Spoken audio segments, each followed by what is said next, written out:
లగి ఇక్కడ ఇద్దరు ముఖ్యమంత్రులు, ఒక్కరేమో రేవంత్ రెడ్డి గారు, ఇంకోరేమో కేసీఆర్ కొడుకు.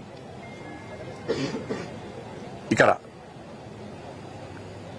ఆర్కే బ్రదర్స్, నేను రేవంత్ రెడ్డి ఆర్ఎస్ బ్రదర్స్ ముఖ్యమంత్రులు అన్నమాట. ఇక్కడ నేను సవాల్ చేస్తున్నా, ఇలా చలో సంగారెడ్డి వేదికగా సవాల్ చేస్తున్నా. నీకును మీ కుటుంబానికిను రేవంత్ రెడ్డి గారి కుటుంబానికి సంబంధాలు ఉన్నాయా లేవా? చలో నేను సవాల్ చేస్తాను, నువ్వు లేవని చెప్పిన ప్రూవ్ చేస్తా. చలో నాకును రేవంత్ రెడ్డి గారి సంబంధాన్ని ప్రూవ్ చేయి, నేను రాజీనామా ఇస్తా. రాజకీయాల నుంచి వెంటనే పక్క జరుగుతున్నాను, వెంటనే.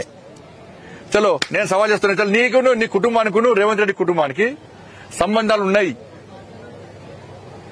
వ్యాపార పరంగా కూడా సంబంధాలు ఉన్నాయి అని నేను ప్రూవ్ చేస్తా. నువ్వు రాజకీయాల నుంచి పక్కన జరుగుతావా చెప్పు.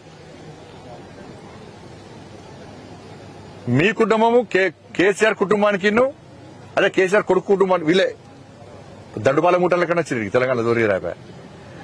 ఇది చీమలు పెట్టిన పుట్టలు పాము జొరినట్టు తెలంగాణ ఆ కుటుంబం జొరింది, బతుకులు నాశనం చేసింది. చిన్న బతుకులు చేసిన మనల్ని. నేను సవాల్ చేస్తున్నా, చలో ఇప్పుడు నేను మీ కుటుంబానికి రేవంత్ రెడ్డి గారి కుటుంబానికి సంబంధాలు ఉన్నాయి, వ్యాపార సంబంధాలు ఉన్నాయి, నేను నిరూపిస్తా. మరి తెలంగాణలో ఆర్కే కుటుంబం నడుస్తుందా, మా కుటుంబం నడుస్తుందా?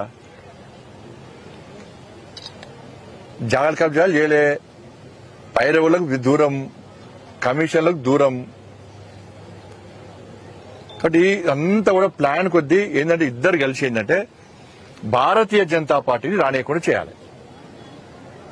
భారతీయ జనతా పార్టీని అడ్డుకోవడానికి ఇక్కడ కార్యకర్తలు చాలా అగ్రెసివ్ ముందుకు వస్తున్నారు, భారతీయ జనతా పార్టీ కార్యకర్తలు.